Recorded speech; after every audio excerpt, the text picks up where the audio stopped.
네, 안녕하세요. 자, 오늘 이제 이순환 개강을 이제 할게요. 네, 장소가 좀 이동해서 다시 찍게 되긴 했는데 간단히만 이제 다시 말씀을 드리면 저는 이제 최동진 평가사이고 1순환 때는 이제 기출문제 1회부터 16회까지 진행을 했고 거기서 이제 진행을 해왔던 기준들을 토대로 해서 2기랑 이제 17회부터 34회까지 적용하는 기준 연습을 하는 거다. 예. 아까 한참 얘기했는데 그냥 짧게 얘기할게요. 그래서 이순환 하는 것 내용도 기출문제와 동일한데 2기에서 이제 답안 채점을 하면서 많이 느꼈던 게 기출문제 같은 경우는 이제 기존의 자료들이 워낙 여기저기 있기 때문에 그게 본인의 실력인지 아닌지 제가 잘 판단이 잘 안 돼요. 예.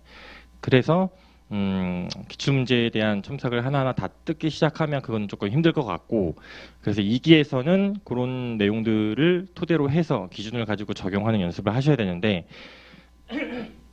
수업을 이제 들으시게 되면은 그 오픈 카톡을 제 거를 이용을 해서 거기에 제가 별도의 자료 뭐 채점 수강생분들 같은 경우는 채점 후기도 올려드리고 있고 그다음에 지리는 첨삭 시리즈로 해가지고 오늘 처음으로 이제 게시를 했는데 이거 만드는 게 너무 오래 걸리더라고요. 너무 오래 걸려서 100점을 원래 다 하려고 했는데 100점까지는 다 못하겠고 그래서 이것들을 보면서 본인이 쓴 문장과 한번 비교를 해 보시면서 내가 어떤 형태로 지금 작성을 하고 있는지 그거를 항상 비교하시면서 문장을 첫 번째가 그러니까 자기가 복기를 하면서 처음에 바꿔야 될 것들은 감칙체 2조에 나와 있는 정의나 실무기준 해설서에 나와 있는 강론의 의, 강론 의의는 조사까지 똑같이 할 필요는 없어요. 똑같이 할 필요는 없는데 그 의의를 제외하고 나머지 문장들은 무조건 짧게 가시는 게 좋아요. 문장을 짧게 가려면 수식어를 다 빼고 해라. 수식어를 다 빼고. 그래서 그런 식으로 문장을 사실 써야, 그러니까 쓸 때는 그게 조금 더 힘들 수 있어요. 힘들 수 있는데 저희는 이제 수업 목적이잖아요. 사실 수업 목적뿐만이 아니라 모든 글쓰기가 다 그래요. 읽히기가 쉬운 글이 사실 좋은 글이거든요. 그렇게 하려면 가장 편하게 할 수 있는 게 이제 쉽고 간결하고 짧게 쓰는 게 가장 좋아요. 그래서 답안을 쓰실 때도 기본서의 내용이 좀 지지부진하게 길게 나와 있다고 하더라도 주어, 목적어, 서술어만 캐치를 해서 걔네들이 결국에 핵심적인 키워드들이 되고 그것들이 목차로 구성이 되는 거거든요. 그래서 그 문장을 만들어내는 연습을 하셔야 답안을 이제 늘렸을 수가 있어요. 그게 제일 안 되는 부분이기 때문에 그거를 좀 먼저 강조를 드리고 싶어요. 그래서 오픈 카톡에 오늘 자료를 올려드렸던 내용을 하나를 지금 출력을 해왔죠. 그래서 다 자료가 나간 걸로 알고 있는데 그 지리는 첨삭해서 지금 여기 계신 분들은 이 길을 다 듣고 있다고 전달을 받아서 문제 1번을 보셨죠. 다 보셨을 거고 2기에서 아마 답안을 보니까 1번 문제를 생각보다 뒤쪽에 많이 쓰신 분들이 많아요. 잘 모르고 어렵기 때문에 그렇게 처리를 하셨겠지만 실제 시험에서 100점 기준으로 했을 때 1번 문제는 절대 마지막에 푸시면 안 됩니다. 절대로. 점수 배점이 크기 때문에 아무리 그걸 줄여서 쳐낸다고 하더라도 좋은 점수가 나올 수가 없어요. 그래서 40점짜리 1번 문제가 나왔을 경우에 최소한 3번째는 쓰셔야 돼요. 그래서 1번이 어렵다. 그러면 2번 저는 웬만하면 4번, 1번은 거의 고정이에요. 제 순서는 4, 1, 2, 3이냐, 4, 1, 3, 2냐 보통 저는 이렇게 되거든요. 근데 1번이 도저히 모르겠다. 도저히 모르겠는데 2번, 3번을 내가 좀 더 빨리 처리할 수 있을 것 같다. 그때만 1번을 3번째로 옮기는 거예요. 그러니까 1번 문제에 대해서 내가 빨리 처리할지 말지에 대해서 순서를 짜는 게 아니라 다른 문제에 대해서 내가 빨리 처리할 수 있는 문제를 먼저 처리하는 게 순서라고요. 그죠? 그래서 100점에 대한 전략 연습을 그런 식으로 이제 앞으로 활용을 하셔야 됩니다.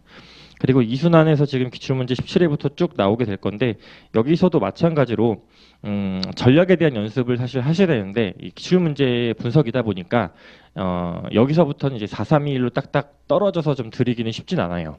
근데 2기부터는 제가 웬만하면 4-3-1, 40, 30, 20, 10점으로 거의 다 맞춰서 드릴 거기 때문에 그 전략에 대한 연습을 반드시 하셔야 돼요. 고민을 하셔야 실제 시험에서 1번이든 뭐 2번이든 문제가 어렵게 나왔을 때 대처를 할 수가 있다. 어떻게든 되겠지가 어떻게든 안 돼요. 절대 실제 시험에서. 그러니까 실무에서도 보시면 소위 말하는 가라 친다라는 게 있죠. 그죠? 가라도 평소에 쳐봐야 할 수 있어요. 실제 시험장에서. 예, DCF 같은 거나 이런 것도 저도 뭐 가라 하는 것도 해봤는데 그런 것들에 내가 빨리 처리를 어떻게 할 건지를 실제 현출을 해보는 연습을 해봤어야 실제 시험에서 그게 먹힌다고요. 예, 실제에서 해보지도 않았는데 그걸 실제 시험장에서 쓰면 안 됩니다. 절대. 그죠? 그리고 이제 푸시다 보면은 계산기 막 왼손으로 치는 사람이 있고 막 네 손가락 쓰는 사람 있잖아요. 두 개밖에 거의 하나밖에 안 써요. 예. 계산기를 아무리 빨리 쳐도 실수를 한 번 해서 다시 치는 것보다 한 번을 할 때 제대로 치는 게 훨씬 낫습니다. 예. 그래서 그런 연습은 이제 여러분들이 평소에 공부를 하실 때 계산기가 아무리 숙달되어 있다고 하더라도, 그러니까 모니터 보고 키보드 자판 칠 때 안 보고 치는 분들도 많이 있잖아요. 그럼에도 오타가 나죠. 근데 이건 숫자란 말이에요. 그렇기 때문에 그런 것들에 대한 조심을 좀 하셔서 같이 분석을 하셔야 돼요. 그러니까 시간에 대한 배분을 항상 신경을 많이 쓰셔야 됩니다. 그래서 실무 같은 경우도 실무도 마찬가지고 이론도 마찬가지인데 시간을 줄일 수 있는 거는 답안 작성 시간밖에 없어요. 문제 분석과 목차 작성에서 시간을 줄이려고 하시면 안 돼요. 거기서 내가 어떤 내용을 어떻게 쓸지 정하지도 못했는데 답안에서 어떻게 되겠지? 어떻게 안 된다니까요. 예, 무조건 버퍼링이 걸려요. 그러면 시간이 더 오래 걸리기 때문에 문제 분석과 목차 키워드를 생각을 하지 않고 답안 작성을 절대 하지 말아라. 예, 그리고 두 가지 방법이 있죠. 100점을 기준으로 목차를 전체를 잡고 들어가시는 분이 있고, 그다음에 문제별로 뭐 4번을 먼저 내가 풀기로 했다. 그러면 4번 목차를 먼저 생각하고 그다음에 4번을 쓰고 그다음에 뭐 2번 목차 잡고 2번을 쓰고 이런 식이 있죠. 저는 후자 쪽을 주로 많이 했었는데 그 이유는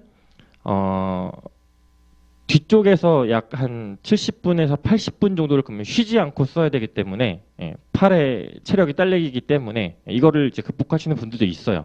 그게 딸리기 때문에 그거보다는 이제 각각을 좀 잡아놓고 저는 들어갔던 편이었어요. 그래서 문제 분석하고 목차 생각하는 시간에 팔이 잠깐 쉴 수 있게 그런 식으로 이제 접근을 했다.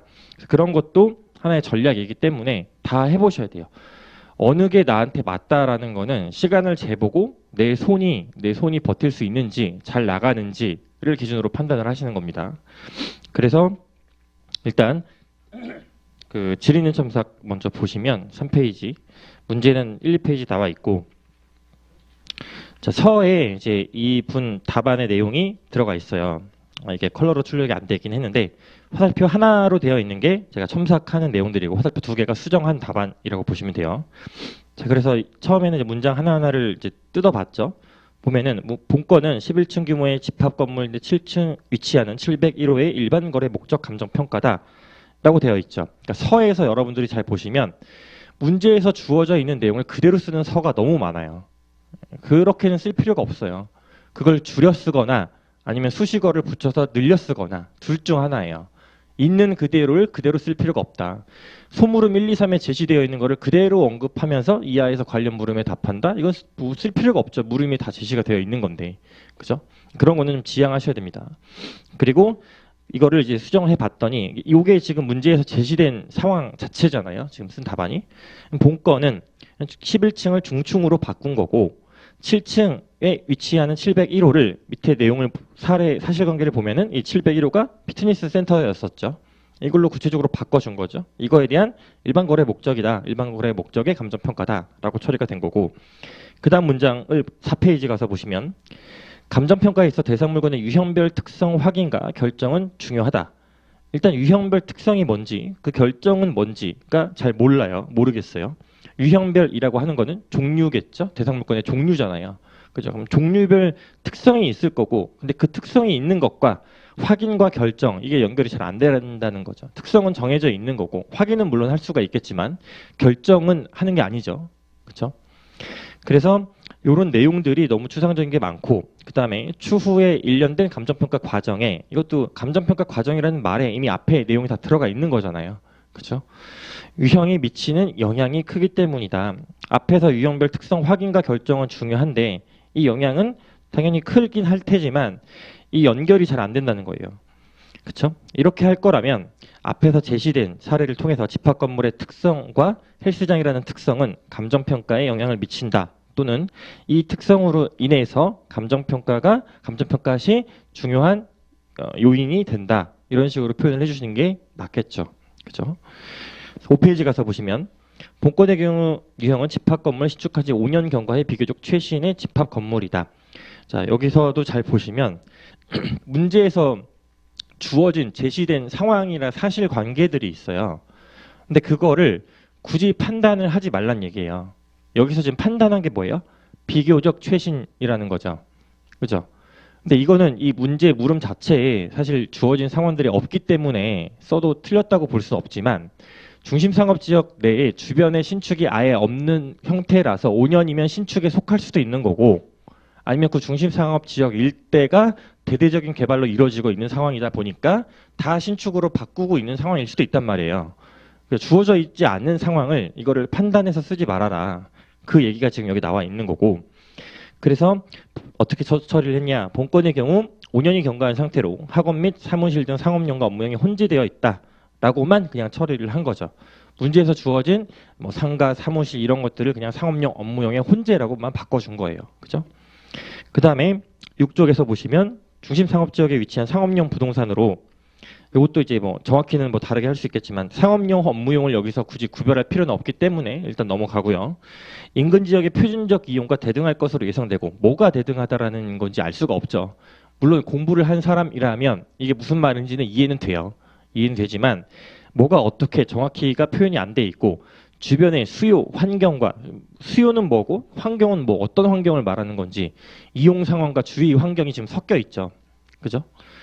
이게 일치해. 그럼 자 주변 수요 환경과 일치하면 최유 이용이에요. 이건 또 별도 얘기잖아요. 이거를 다 연결해서 그냥 말로 늘어났다고요. 그죠? 이렇게 할 게 아니라 주어진 사실관계로만 정리를 해서 이걸 다 나눠서 그냥 표현을 하는 게 훨씬 더 좋습니다. 자, 그래서 본건은 중심상업지역에 위치하니까 표준적 이용은 상업용일 것으로 보인다. 중심상업지역이니까 상업용 아니면 업무용이 주된 용도로 이용을 하고 있겠죠. 본건의 이용 상황은 지금 상업용과 업무용이 혼재되어 있다. 사실관계만 가지고 본건은 표준적 이용과 유사하게 이용을 하고 있죠. 표준적 이용이 상업용이고 본건이 상업용으로 이용을 하고 있으니까 양자가 일치를 하고 있는 상황을 보여준 거죠. 그래서 최이용을 전제로 이용하고 있다고 볼 수 있다라고 처리를 한 거죠. 같은 내용을 이런 식으로 표현을 해주면 됩니다. 7페이지 가서 보시면 자 구분 건물의 의 이렇게 쓴 의의가 너무 많아요. 너무 많아요. 이거는 엄밀히 말하면 구분 소유 부동산에 대한 의의라고 볼 수가 있겠죠. 이 의의는 어디에 나와 있었어요? 감칙 제16조에 보면 나와 있는 내용들이죠. 16조 제목이 구분 소유 부동산이었었죠.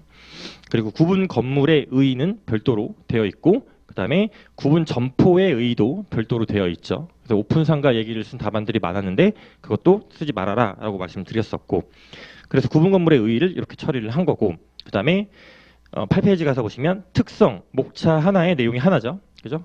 물어본 거는 특성과 방법 두 개를 물어봤는데 그러면 반반 서술을 하셔야 된다는 얘기예요. 반반. 배점의 균형성 때문에. 특성을 하나만 썼죠. 하나만 썼는데 목차가 특성인데 특성으로 표현을 해주는 게 가장 좋겠죠. 그죠? 그래서 전유 부분과 대지 사용권이 일체로 거래되는 관행이 있다. 이렇게 할 거보다는 일체의 거래 관행성이 있다라고 표현을 하든가 그 다음에 여기에 지금 엄밀히 말하면 공용 부분 얘기도 빠져 있죠. 전유 부분, 공용 부분, 대지 사용권이 일체의 거래 관행성을 지닌다라는 거고 일체의 거래 관행성을 다르게 표현을 하게 되면 일체의 효용성 얘기겠죠. 그리고 전유 부분과 이제 공용 부분으로 분리된다라는 답안이 상당수 되게 많았었거든요. 걔를 목차로 바꿔줘요. 전유 부분과 공용 부분이 분리된다. 이게 특성이에요. 이거를 특성으로 바꿔줘야죠. 그렇죠? 그러면 분리성이라고 하든가 이 분리성은 결국에 구조상, 이용상, 독립성이랑 연결되는 애들이란 말이죠. 그 특성을 끌어다 연결해서 써주시는 게 좋겠죠. 그렇죠? 그 다음에 두 번째 문장에서도 대지권을 통해 건물 부분과 건물 부분에 귀속되는 대지를 함께 사용하는 특성이 있다. 요거는 특성으로 표현해 주셨어요. 앞에 얘기 그러면 이 문장을 바꾸는 게 차라리 나을 것 같고 즉 양자 간 용도상 불가분 관계가 있다. 이것도 엄밀히 말하면 순서가 바뀐 거예요. 용도상 불가분성이 있기 때문에 함께 거래가 된다라는 거겠죠. 순서가 바뀐 거예요. 이것죠. 그죠? 그리고 대지권이 미득이 된 경우에 대한 얘기도 하고 있죠. 이거는 이 문제에서는 전혀 상관이 없는 논점이죠. 그죠? 요 얘기 말고도 답안지에 어떤 얘기들이 많이 나오냐면 합리적으로 배분할 수 있다. 그러니까 토지랑 건물을 합리적으로 배분할 수 있다라는 내용도 서술이 굉장히 많이 되어 있는데 걔도 굳이 필요 없다. 문제에서 제시된 상황이 없죠. 그런 내용들은 뭐 쓸 수는 있어요. 쓸 수는 있지만 굳이 그거까지는 언급할 필요는 없다는 얘기죠. 그래서 이거를 바꿔보면 표현을 보면 점유 부분과 공용 부분 및 대지 사용권의 용도상 불가분성을 지닌다. 따라서 구분 건물은 이들이 상호 결합에 의해 가치가 형성된다. 이는 시장 참가자도 일체로 거래를 하는 관행 등으로 인식하고 있다. 즉 구분 건물은 일체 효용성을 지닌다라고 문장을 최대한 짧게 해서 그 표현들만 연결을 시켜준 거죠. 9쪽 가서 보시면 감정평가법 제16조 및 감칙 제7조 2항 요 목차 표현도 굉장히 많이 나왔어요. 굉장히 어떤 대상 물건에 있어서 감정평가 방법을 적용하는 문제에 있어서 제가 기출문제 1순환 때 많이 강조드렸던 내용들 중에 하나가 관련 규정의 검토라는 목차를 이용해서 접근하면 좋다라고 했었죠. 그런데 여기서 목차를 만약에 쓰게 된다면 관련 규정의 검토를 쓰시면 감정평가 방법의 배점이 지금 반반이라고 되어 있잖아요. 반반인데 방법을 물어봤으면 일단 방법의 물음에 집중을 해야 돼요. 방법 언급을 하려면 거래사례비교법 적용 원칙 요거는 당연히 있어야 되는 거고 그 외에 원가법이랑 수익환원법 얘기도 다 서술을 하셔야 되는 거예요. 이거를 하나의 목차로 보여줄 거냐, 두 개로 보여줄 거냐, 세 개로 보여줄 거냐에 대한 고민이 필요한 거라고요. 두 개로 보여주고 싶다. 그 중에서 지금 첫 번째로 관련 규정의 검토, 그다음에 두 번째 두 개로 쓴다고 하면 두 번째 목차는 그럼 뭘 쓰면 돼요? 거래사례 비교법 적용 원칙을 쓰거나 또는 그 내용에서 거래사례 비교법 기타 방법 이런 식으로 해가지고 그냥 감정평가 방법이라는 목차를 이용해서 세 가지 방법을 모두 언급을 하거나 아니면 거래사례 비교법 원가법 수익하는 법을 각각 목차로 잡아주던가 그렇죠. 이거에 대한 처리에 대한 고민이 필요한 거죠. 내용은 여기서는 뭐 크게 차이가 안 나요. 그렇죠. 근데 간혹 답안지에 보면은 원가법에서 토지 건물 합계로 처리하신 답안이 꽤 있어요. 그건 틀린 거죠. 구분 건물인데. 그렇죠? 층별, 유치별, 효용비를 곱해서라는 말이 들어가야겠죠. 그렇죠? 그리고 그래서 목차를 이 내용들이 좀 길게 나와 있는데 지금 설명드린 내용이고 대지권 미등기도 마찬가지 필요한 얘기고 합리적 기준에 따라 배분 얘기 이것도 굳이 필요가 없다. 쓸 거라면 거래사례 비교법 적용 원칙으로 쓰고 10쪽에 가서 보시면 구분 건물은 앞에서 지금 특성들을 언급을 했잖아요. 특성과 감정평가 방법을 같이 물어보는 경우가 간혹 있단 말이에요. 기출문제를 잘 보시면. 그럼 특성에 따라서 뭐가 달라지는 거예요? 주된 감정평가 방법이 달라지는 거죠. 그럼 그 특성을 언급해 줘서 이 특성 때문에 이런 주된 방법이 나온다는 서술이 나오면 좋겠죠. 그래서 용도상 불가분성을 지님으로 또는 앞에서 지금 얘기했던 일체의 거래 관행이나 일체의 효용성을 지님으로 그래서 감칙 제7조 2항에 따른 일괄 감정평가에 해당한다. 여기에 해당해서 16조를 일괄 감정평가로 접근하시면 안 됩니다. 16조는 거래사례 비교법 적용 얘기죠. 그죠? 거래사례 비교법을 적용하는 하나의 예시가 일괄 감정평가인 거예요. 그렇죠? 그래서 일괄 감정평가에 해당을 하니까 16조에 따라서 거래사례 비교법을 원칙으로 적용하고 있는 거고 그리고 그거를 왜 원칙으로 적용했는지 마이크가 살짝 울리는 것 같은데 예, 그 거래사례 비교법을 원칙으로 적용하고 있는 이유에 대해서 지금 설명을 한 거죠. 핵심이 뭐예요? 시장성을 잘 반영하고 있기 때문이다. 그 시장성을 어떻게 설명을 한 거예요? 앞에서 얘기했던 특성을 시장성으로 바꿔서 표현을 한 거죠. 그 특성을 구체적으로 언급을 하게 되면 일체의 효용성, 구조상, 이용상, 독립성, 층별, 위치별 효용성. 요건 제가 2기 간평 때 마찬가지로 말씀드렸던 특성 3가지였었죠. 자, 그 다음에 11쪽 가서 보시면 그 외 방법. 여기서도 문장들이 좀 잘못된 것들이 많이 있었죠. 그래서 다른 감정평가 방법의 적용으로 해서 원가법과 수익환원법 얘기로 처리를 한 거고 문장을 잘 보시면 이게 섞여 있어요. 수익환원법 얘기도 조금 불명확하고 원가법에서도 지금 앞에 했던 얘기들이 어떻게 적용을 된다라는 게 좀 불명확하게 되어 있죠. 그 다음에 12쪽에서도 보시면 물음 2의 첫 번째 본건 거래사례 선정 시 문제점 이걸 목차를 굉장히 잘 잡았어요. 이 내용도 시장성 원리 반영 한계가 있다. 즉 본건이기 때문에 그게 힘들다라는 얘기를 기껏 해놓고 뒤에 가서 이거를 다 또 딴 얘기를 하고 있다는 거죠. 그러니까 이미 사례 선정이 안 되는 상황에서 그 다음 얘기는 할 필요가 없는데 그거를 굳이 무리하게 연결했다라는 거죠. 그죠? 그래서 이 가치 비교에 대한 것들을 12쪽, 13쪽에 어떻게 늘렸는지를 보세요. 어떻게 늘렸는지. 그래서 그 가치 비교에 대한 논리를 그거를 설명하는 형태로 지금 늘려놓은 거죠. 이게 예시 답안도 마찬가지였었고, 그다음 14쪽 가서 보시면 본건 사례 특징이 있죠. 여기서 이제 대부분이 다 많이 무너졌었어요. 사례 특징과 관련해서 경매평가액이죠. 경매평가는 적정하게 된 거예요, 안 된 거예요? 당연히 적정하게 된 거예요. 유치권이 생태인 걸 고려해서. 그죠? 걔가 잘못됐다고 하면은 평가액이 문제가 있는 거잖아요. 걔랑 실거래가랑 다른 얘기고. 그죠? 그래서 유치권이 형성되어 있기 때문에 적정하게 평가가 이루어졌음에도 불구하고 50% 수준에서밖에 시장 참가자들이 인정을 안 하니까 거기에 낙찰이 된 거겠죠. 그죠? 이거를 구별해서 보셔야 됩니다.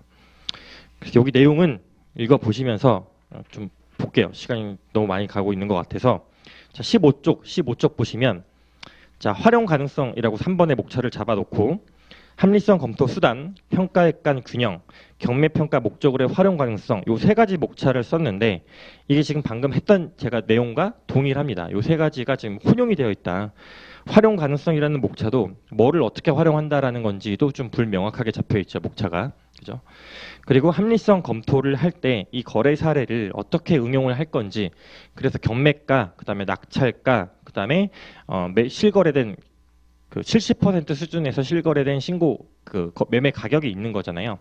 그게 적정한지 그런 것들에 대한 판단이 좀 구체적으로 서술이 돼야 되는데 이 문제는 사실 이걸 구체적으로 서술하기가 굉장히 힘든 문제이긴 합니다. 다만 처리를 할 때 목차를 좀 나누고 말에 대한 내용이 조금 부실하더라도 이거를 목차를 나눠서 보여주는 것과 그렇지 않은 것은 점수 차이가 굉장히 많이 나요. 그래서 목차가 먼저 우선이라고 말씀을 드리는 겁니다. 그렇죠? 그래서 17쪽에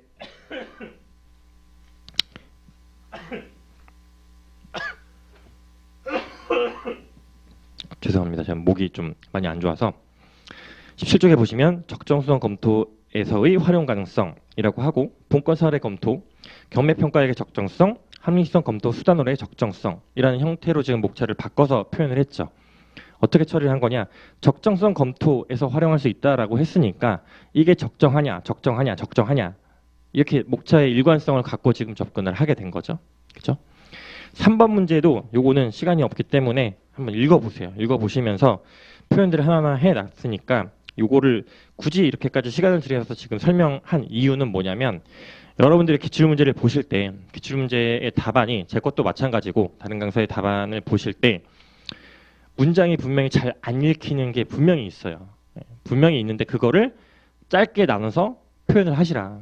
그게 좀 드리고 싶었던 말이에요. 그래야 비문이 안 나오고 내용이 짧게 읽히면 그러면 무슨 말을 하는지가 명확하게 보인단 말이에요. 그래서 본인이 첨삭을 스스로 하실 때 본인이 쓴 답안이 문장을 일단 나눠보세요. 일단 나누고 주어와 목적어 서술어만 나눠서 그렇게 한번 초고의 첨삭을 먼저 해보시길 바라겠습니다. 자, 그래서 오늘 이제 17회 문제를 볼게요. 자, 1번.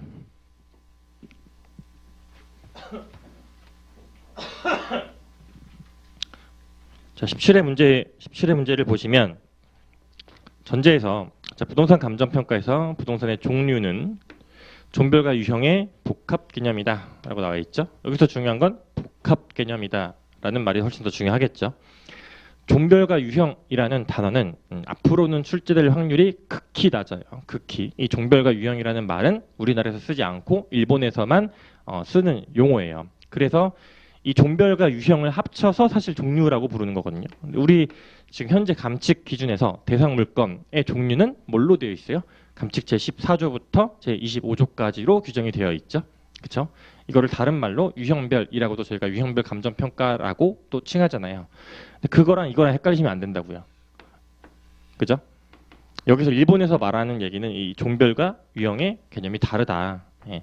그래서 여기 나온 이 종별과 유형과 관련한 예시 답안은 종별 유형을 빼고 보시는 게 좋습니다. 종별 유형 자체가 포커스를 두지 마세요. 중요도가 매우 낮습니다. 그러면 어떻게 하느냐? 자, 노나시오 문제죠. 노나시오. 배점이 30점이고 각각이 물음 1, 2, 3이 10점, 10점, 10점이 되어 있죠. 자, 그러면 목차 접근 형태는 당연히 첫 번째가 서론. 각각을 소물음, 물음 1로 로마자를 먼저 접근을 하면 되겠죠. 배점이 10점인데 물어본 걸 찾아야겠죠. 물어본 거. 물어본 거는 개념과 분류 목적 두 개죠. 두 개를 물어봤으니까 그럼 어떻게 해요? 배점이 5점, 5점이다.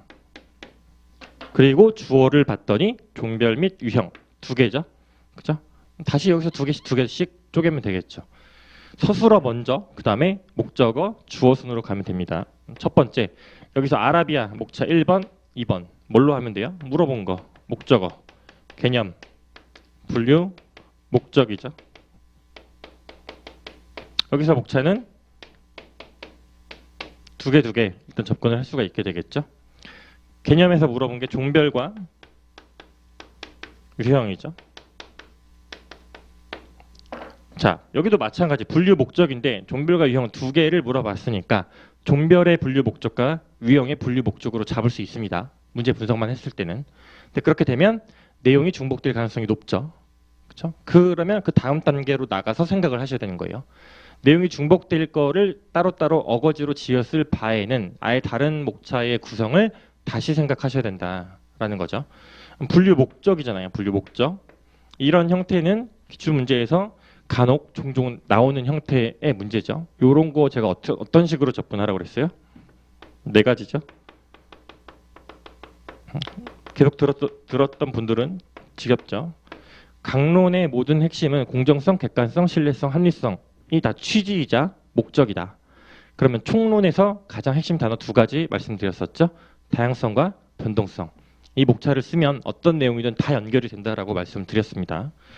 분류 목적, 공정하게 하기 위해서, 객관적으로 하기 위해서, 신뢰성 있게 하기 위해서, 합리적으로 하기 위해서라는 거죠. 그렇죠?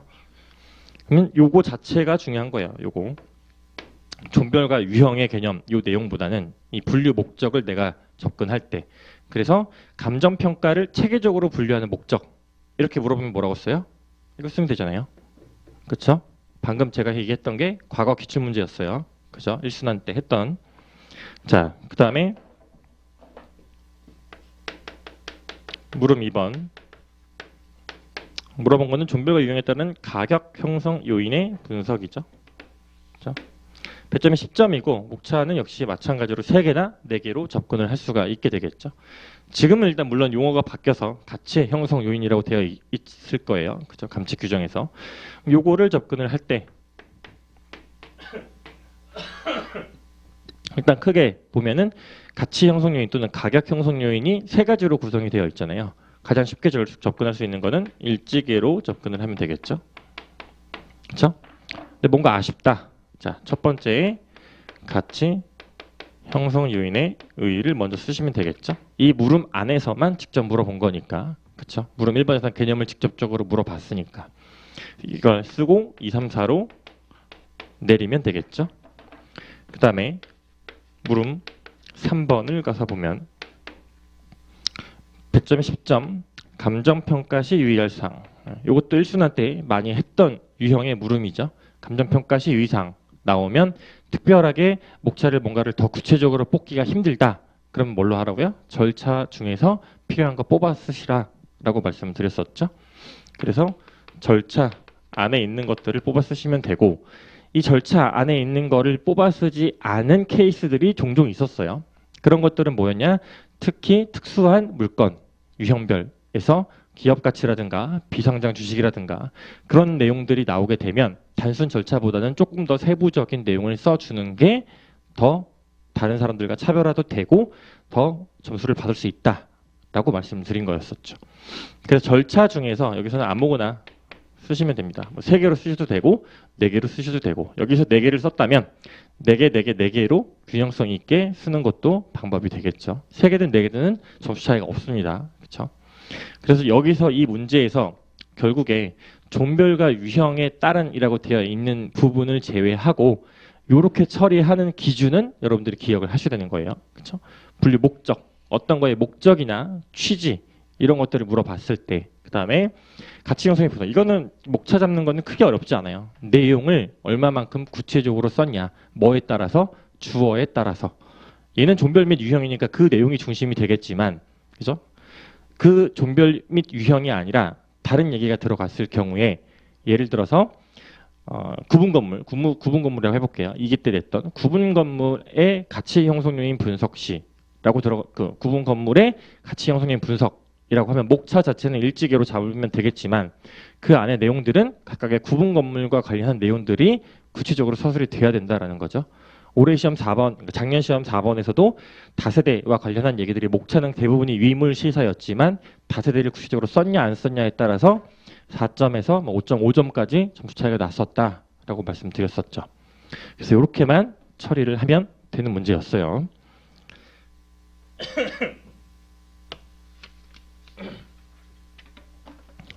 자, 그리고 물음 문제 2번.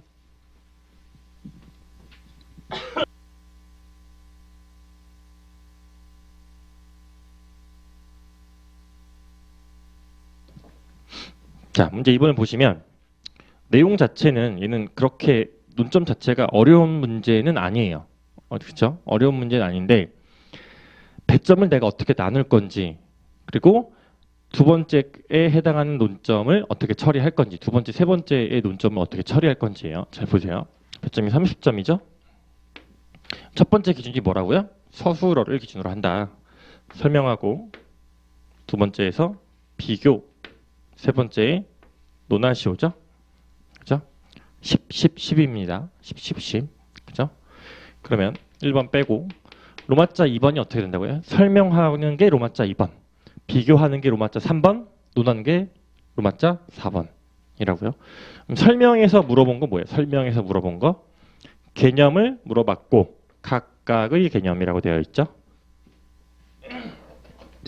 그러니까 여기서는 각 개념이 될 거고 여기서 지금 주어가 4개죠. 시장가치, 투자가치, 계속기업가치, 담보가치. 주어가 4개니까 4개의 개념을 쓰시면 될 거예요. 개념이기 때문에 의의만 쓸 게 아니라 의 플러스 알파 다른 어떤 문장을 하나라도 더 만들어주는 게 좋겠죠. 개념을 설명하는 문제는 크게 의의와 내용으로 구분된다고 말씀을 드렸었고 그 내용 안에는 근거, 취지, 목적, 특징, 성격, 분류, 종류, 분석, 절차 아무거나 해당되는 것들을 하나 잡아서 언급을 해주시면 됩니다. 그 다음에 여기서는 물어본 게 뭐라고요? 비교인데 여기서는 비교라고 하면 안 되겠죠. 목적어를 잘 보시면 차이점이죠. 그죠? 그래서 비교가 아니라 차이점으로 들어가야겠죠. 그죠? 근데 잘 보시면 각 가치 개념 간이에요. 그죠? 여기가 조금 어려워요. 그러니까 배점과 상관없이 이 문장만 놓고 볼게요. 각 가치 개념 간의 차이점을 물었어요. 그럼 목차는 원래 어떻게 나와야 돼요?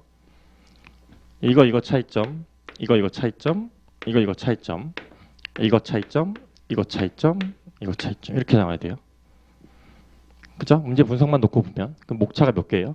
하나, 둘, 셋, 넷, 다섯, 6개가 나와야 되죠. 그죠? 배점으로 봤을 때 6개의 목차가 충분히 가능하고 이렇게 될 경우에는 목차 하나당 거의 3줄에서 4줄로 끝내야겠죠. 배점이 넘치기 때문에 문제 분석만 하면 이렇게 가야 되는 게 맞습니다. 그죠? 배점 부족으로 인해서 이거를 어떻게 처리할 건지를 한번 고민을 했어야 되는 거예요. 이걸 어떻게 처리할 건지. 그래서 제가 예시답안에서 활용한 건 뭐냐? 기준 가치에 대한 얘기를 언급을 처음부터 했어요. 서에서. 처음부터 언급을 하면서 시장 가치가 기준으로 하기 때문에 얘를 기준으로 해서 요거 하나, 둘, 3개만 한 거예요. 네. 이렇게 처리한 이유를 아셔야 됩니다. 그렇죠? 배점에 따라서 내가 얘를 어떻게 보여줄 거냐. 가장 좋은 건 이거라고 그랬어요. 가장 좋은 거는 문제 분석만 놓고 봤을 때는. 근데 이게 아니라 시장 가치를 기준으로 했을 때 이 6개의 목차를 짧게 쓰는 게 차이점이 명확하게 드러나면 좋겠지만 그게 좀 명확하게 비교를 하기가 힘들다. 차이점을 드러내기가 힘들다. 그러면 어떤 하나의 기준을 정해놓고 이 기준을 가지고 각각의 차이점을 펼쳐지는 방향으로 서술하시면 좋죠. 그죠? 네. 그래서 지금 여기 나온 목차가 시장 가치를 기준으로 시장 가치와 투자 가치, 시장 가치와 계속 기업 가치, 시장 가치와 담보 가치 이렇게 비교를 한 거였어요. 그죠? 그 내용들의 서술에 있어서는 대부분 다 잘 서술을 하셨을 거예요. 여기서 크게 어려운 논점은 아니니까. 이렇게 할 거냐, 이렇게 할 거냐에 대한 선택 문제를 고민하셔야 된다. 자, 그리고 가격 다운론 관점에서 논하라고 되어 있죠. 논하라. 이 가격 다운론의 의의를 여기다 쓰셔도 됩니다. 여기다 쓰셔도 되고 아니면 서에다 쓰셔도 되겠죠. 결국에 다 가격 가치 다운론과 관련한 얘기들이니까. 그런데 여기서 이를 가격 다운론의 관점에서 논하라. 뭘 논하라는 거예요? 뭐를 논하는 얘기예요? 이 일을 이라고 되어 있죠. 이 일을. 그렇죠. 명확히는 이거 문제 분석을 그대로 하게 되면 각 개념들이 설명을 하고 그다음에 차이점을 비교했잖아요. 그렇죠? 차이점이 나는 이유를 가격 다운론 관점에서 논하라는 얘기죠. 그죠? 차이를 일일이 가리키는 얘기는 결국에 이 얘기라고요. 이거잖아요. 이렇게 차이가 나는 이유를 이렇게 물은 거라고요. 그죠? 이게 해석이 돼야겠죠. 그래서 결국에 가격 다운론 관점에서 차이가 난다, 차이가 있다는 방향은 정해져 있죠 이미. 그렇죠? 그래서 여기서는 이거를 분석하지 못한다고 하더라도 통상적으로 가격 다운론에 대한 근거 얘기들은 대부분이 암기해서 처리를 많이 하는 내용들이죠. 그렇게 써도 얘는 크게 틀리지 않았어요. 왜냐? 이게 연결이 되는 내용들이 여러분들이 암기한 내용과 자연스럽게 다 이어지기 때문에 크게 차이가 안 나요. 근데 문제 분석을 할 때는 이런 말들이 나오면 얘가 가르치는 말이 뭐냐 이걸 찾는 연습을 하셔야 된다고요. 뭐를 지금 비교하라고 한 거냐 그걸 찾아볼 줄 아셔야 돼요. 이게 만약에 차이점이 안 썼는데 가격 단원의 일반적인 근거, 이론적 근거를 썼다? 꽈락이죠. 그렇죠? 물어본 거를 찾아야 돼요. 물어본 거는 그래서 목적어가 통상적인 거고 이 목적어는 을이나 를로 표현이 되거나 무엇에 대하여, 대해 이런 식으로 표현이 되고 있죠. 그렇죠? 물어본 걸 찾는 연습을 계속해서 고민하고 그거에서 집중해서 서술할 필요가 있다. 그거를 좀 기억을 해두세요.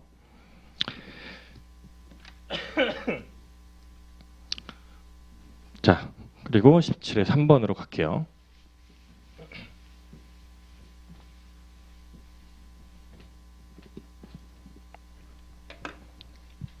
(17의 3번) 자, 문제 분석을 역시 먼저 하면 첫 번째 확인할 거는 배점, 두 번째 확인할 거는 서술어 설명하고 설명하시오 라고 되어 있죠. 배점은 10점, 10점. 그죠? 구조 먼저 잡으면 서술 앞에서 물어본 거 설명하고 해서 물어본 게 뭐냐? 내용이죠. 거래 규제의 내용이죠. 그렇죠? 그 다음 물어본 건 뭐예요? 영향이죠. 감정평가에 미치는 영향. 그렇죠? 이 상태로 큰 목차를 먼저 잡고 그 다음에 이 부동산 거래 규제의 내용에 대해서 설명하라 라고 지금 되어 있는 거잖아요. 근데 앞에 있는 말들이 뭐를 어떻게 꾸미는지를 보시면 되겠죠. 부동산 거래 규제를 이미 가격 형성 요인 중 행정적 요인이라고 문제에서 제시가 되었죠. 그죠? 답안에 굳이 부동산 거래 규제는 가격 형성 요인 중에 행정적 요인으로 판단된다 라는 내용을 쓸 필요가 없죠. 그렇죠? 제시된 거를 굳이 더 언급할 필요는 없다고요. 물론 보충적으로 설명하는 의미에서 한번 해줄 수는 있어요. 근데 얘를 특히 설명하는 문제인데 행정적 요인으로 보인다, 생각된다, 판단된다 라는 식의 서술어는 당연히 쓰면 안 되겠죠. 그렇죠? 여기서 앞에 다시 가격 형성 요인의 일반 요인이 자사경행으로 된다라는 거죠. 그러면 가격 형성 요인의 행정적 요인이 이 전제는 뭐예요? 일반 요인이죠. 이게 이해가 되시죠? 그죠? 이렇게 가는 겁니다. 행정적 요인은 지역 요인에도 있고 개별 요인에도 있어요. 그죠? 여기서 말하는 거는 지금 일반 요인의 행정적 요인만을 전제로 하고 있는 겁니다. 그쵸? 그래서 엄밀히 말하면 이 부동산 거래 규제는 일반 요인의 행정적 요인으로 접근을 하는 거죠. 그쵸? 네. 그리고 나서 내용에 대해서 설명하라고 한 거니까 첫 번째, 내용을 설명하라고 했지만 의의는 일단 있어야겠죠. 거래 규제의 내용에 대해서 설명할 때는 개념을 묻는 것과 똑같은 형태인 겁니다. 그렇죠? 그리고 나서 내용에 있어서 마찬가지예요. 개념을 묻는 문제와 똑같이 취지, 근거, 종류, 분석, 절차 아무거나 써도 상관이 없다라고 했었어요. 그렇죠? 그래서 예시 답안에서 활용을 한 거는 엄밀히 말하면 종류를 가지고 언급을 한 거죠. 그렇죠? 목차를 제가 직접적, 간접적으로만 처리를 했지만 이렇게 해도 되겠죠? 종류라고 쓰고 여기에 직접적, 간접적 이렇게 처리해도 되겠죠? 그죠? 이렇게 처리하셔도 되고 그 외에 쓸 내용이 사실 여기선 많지가 않아요. 거래 규제와 관련해가지고. 그래서 이 종류 말고 내용에서 쓸 수 있는 게 뭐 근거라든가 취지 또는 목적, 기능 뭐 이런 내용들이 있겠죠. 그러면 이 내용을 쓰고 싶다. 그러면 종류, 그 다음에 취지나 목적, 기능 이렇게 해서 목차를 만들어서 처리를 하셔도 됩니다. 그 내용 자체를 물어본 거니까. 그렇죠? 그런데 이렇게 목차를 잡아서 처리를 하려다 보니까 안에 내용을 쓸 때 분명히 좀 걸림돌이 되는 것들이 있을 거예요. 왜? 거래 규제와 관련해서 이 내용들을 내가 잘 모르는 상태가 되겠죠. 이거는 그 문장을 만들어서 쓸 줄 아셔야 돼요. 이런 형태로. 그죠? 그래서 문제 분석이 일단 첫 번째고 의의와 내용 예시답안에서는 이렇게만 지금 간단하게 빠르게 처리를 한 거고 이거 외에 어떤 거래 규제잖아요. 그렇죠? 거래 규제와 관련해서 이거를 조금 더 행정적 요인과 관련해서 상위 개념으로 한번 설명을 해볼게요. 이거를 다르게 말하면 거래 규제죠. 거래 규제.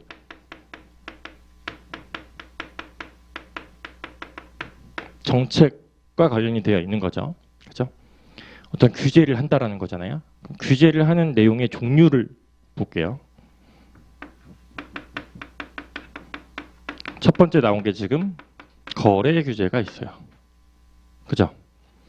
그거 말고 그러면 또 뭐가 있어요?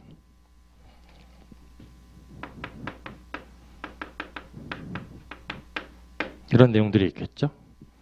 소유나 이용 활동에 있어서. 그죠? 저 제목들이 사실 어디서 나온 거예요, 지금? 부동산 활동에서 나왔던 것들이죠. 그죠?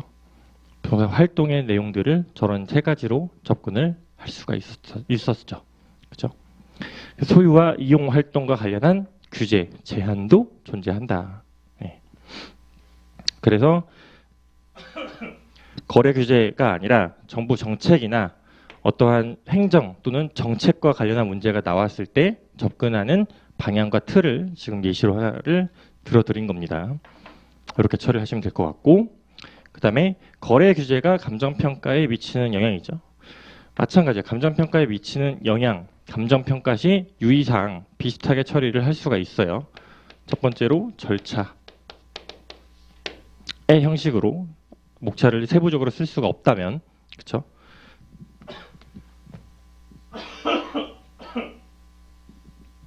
절차로 일단 포섭을 해가지고 이 절차들 중에서 필요한 것들 특히 여기서는 지금 행정적 요인이라고 언급을 했으니까 절차 중에서 절차로 만약에 포섭을 했다라고 하면은 절대로 빠지면 안 되는 게 뭐겠어요?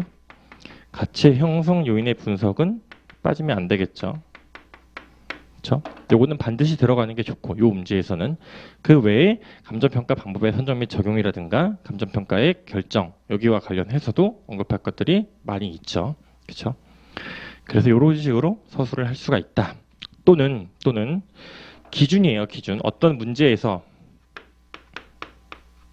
영향에 대해서 묻는 문제도 많이 출제가 됐죠. 지금 요거는 감정평가에 미치는 영향이기 때문에 절차로 지금 포섭을 한 형태라면, 그게 아니라 부동산 시장에 미치는 영향이라든가 부동산 가격에 미치는 영향이라든가 이런 식으로 형태가 출제가 되면은 걔네들을 세분해서 접근하는 게 첫 번째 방법이 되겠죠. 부동산 시장을 세분해서, 그래서 매매 시장과 임대 시장 또는 공간 자산 시장, 뭐 수요 공급 이런 식으로 분리를 해서 접근을 할 수도 있고, 그리고 부동산 가격 관련해서는 뭐 가격 수준과 구체적 가격, 아니면 지역 또는 개별 이런 식으로도 접근을 할 수는 있겠죠.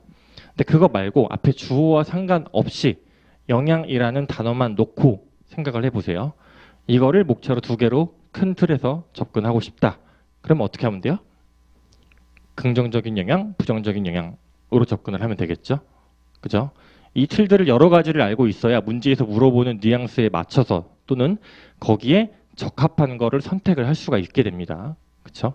이 틀을 여러 가지를 알고 계셔야 돼요. 그렇죠?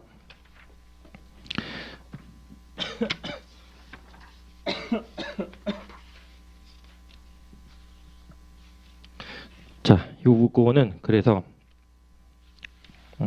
이렇게 보고 그다음 문제.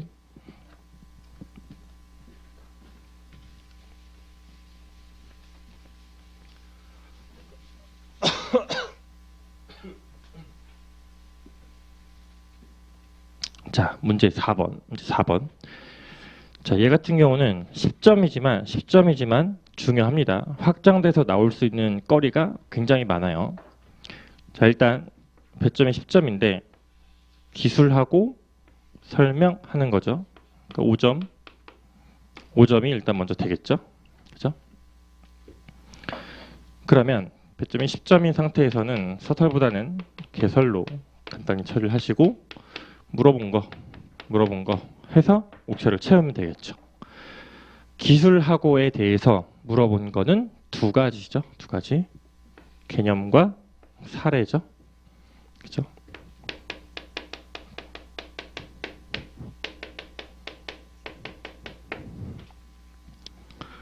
그쵸? 10점인데 목차가 최소 3개에서 4개인데 지금 2개를 이미 썼잖아요. 그럼 여기는 목차 개수가 이미 정해져 있죠. 2개죠. 뭐예요? 고려할 사항을 물어봤죠. 고려사항이 2가지를 목차로 뽑아내면 되는 거죠. 다시 그래서 앞에서 가서 보면 개념과 사례인데 개념이 어떤 개념이냐? 건물에서 치유가 불가능한 기능적 감가죠. 그렇죠? 여기서 결국에 중요한 거는 나눌 수 있는 거리가 여러 가지가 있다는 거예요. 요걸 나누면 치유가 가능한 것과 불가능한 것이 있겠죠. 그렇죠? 요거를 나누면 물리적, 기능적, 경제적 감가 얘기들이 있겠죠. 저걸 같이 떠올리셔야 돼요. 같이 떠올려야 배점을 늘릴 때 저기를 늘리는 거예요. 배점을 늘릴 때. 그렇죠? 그래서 예시 답안에서 이 고려사항 에서 활용을 한 게 뭐냐? 지금 배점이 제한돼 있다 보니까 이거랑 이거를 건드린 거죠. 다른 얘기도 쓸 수가 있어요. 근데 여기는 사례에서 어차피 어떤 사례들이 뭐 층고라든가 구조라든가 뭐 경제적 타당성이 없는 경우에 있어서 얘기들이 쭉 나오겠지만 이 경우에 감정평가시 고려할 사항이잖아요. 감정평가시 고려할 사항만 놓고 보면 저것만 놓고 보면 또 절차로 물론 포섭할 수는 있어요. 포섭할 수는 있지만 이미 문제가 얘는 상당히 구체적이에요. 건물도 아니고 건물 중에서 치유 불가능한 그 중에서도 기능적 감가란 말이에요. 이런 식으로 구체적으로 들어가면 들어갈수록 고려사항이나 감정평가시 유의사항이나 감정평가에 미치는 영향 이런 거는 단순 절차로 포섭하는 것보다 핵심적인 것들을 뽑아서 구체적인 목차로 보여주는 게 훨씬 더 좋습니다. 예. 그래서 이거를 목차를 어디서 가져왔냐? 치유, 불가능, 가능이잖아요.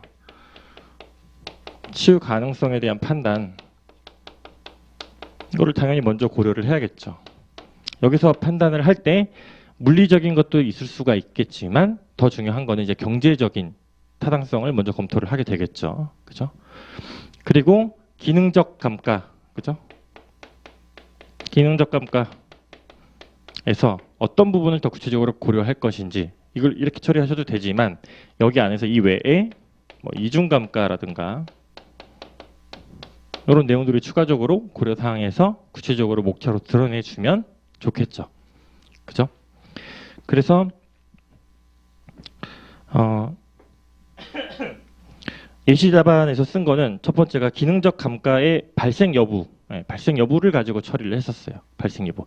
발생을 할 건지 말 건지 기능적 감가 관련해서 순서가 지금 예시 답안 바뀌어 있지만, 그죠? 기능적 감가와 관련한 발생이 있느냐 없느냐. 있다면 치유가 가능하느냐 불가능하느냐. 치유가 불가능하다면 그때 어떻게 처리를 할 거냐까지가 이어지는 거겠죠. 그렇죠? 배점이 이제 늘어나게 되면 이 문제를 20점으로 하게 되면 개념 안에서 처리할 내용들이 여기서 이제 이렇게 지금 이렇게 목차가 잡혀 있잖아요. 20점으로 늘리기 가장 좋은 건 여기서 2개씩 늘리면 되겠죠. 이거는 3번, 4번 이렇게 처리를 하셔도 되고 아니면 요거를 다시 2개로 쪼개도 상관이 없고요. 그렇죠? 배점 늘릴 때 그 목차에 대한 고민은 요 두 번째 거 의외에 뭘 쓸 거냐에 대한 고민 첫 번째. 사례는 만들어서 써야겠죠. 어쨌든. 그죠? 그 다음에 이 2개를 쪼갤 건지 아니면 새로운 목차를 2개를 어떻게 만들어낼 건지와 관련한 얘기겠죠. 그렇죠? 기능적 감가 얘기가 했으니까 여기 관련해서 이중감가 외에도 물리적이나 경제적 감가와 관련한 얘기들도 언급을 해줄 수가 있을 거고 치유 가능성 여부잖아요. 치유 가능성을 판단할 때 뭐를 가지고 판단하느냐에 대한 얘기겠죠. 그러면 이거 경제적 타당성 분석할 때 분석을 어떻게 했어요? 실무에서? 플러스라 마이너스 항목을 구분해서 접근을 했었죠. 그죠? 수익이냐 비용 요거 2개에 대한 차이를 가지고 0보다 크면 타당성이 있다라고 접근을 했었잖아요. 목차를 이렇게 쪼개면 되겠죠. 그죠? 네. 많이 힘드신가 봐요 다들. 5번 하나만 더 보고 잠깐만 쉬었다 할게요. 제 목소리가 가라앉았다고 여러분도 같이 가라앉으면 안 되는데, 그죠? 네, 5번 비상장 주식의 평가. 비상장 주식은 그래서 요때 5점으로 나오고 그 다음에 일기 스터디에서 했던 비상장 주식의 사례형 2가지 문제까지 총 3가지 정도가 출제가 됐었죠. 그래서 비상장 주식은 얼마든지 더 확장돼서 나올 수가 있다. 특히 실무기준 해설서가 나온 이후로는 비상장 주식과 관련한 문제가 아직은 출제가 안 되고 있기 때문에 그래서 얘도 1순위 중에 하나예요. 그렇죠? 배점이 5점이니까 목차는 2개만 있으면 되겠죠. 2개. 뭐 쓸 거예요? 의 쓰고. 뭐 쓸 거예요? 자기자본가치법, 순자산가치법 여기 쓰면 되겠죠? 관련 규정으로 굳이 목차를 할 거보다는 배점이 2개밖에 안 되니까. 그죠? 3호 주식 투자 펀드. 네, 안 나와요. 안 나와. 예시 답안에는 써져 있긴 한데 뭐 그 주식을 이제 공모로 할 거냐 사모로 할 거냐 그러니까 주체가 뭐냐에 따라 다른 거예요. 사모라고 하는 거는 개인 소수 투자자나 기관 투자자들에 의해서 모집을 해서 그걸 펀드로 한다라는 내용인데 혹시나 문제 나오면 이거 쓰지 말고 비상장 주식을 그냥 한쪽을 더 쓰세요. 네, 그게 나을 것 같습니다. 그렇게 하시고 잠깐만 쉬었다가 하겠습니다.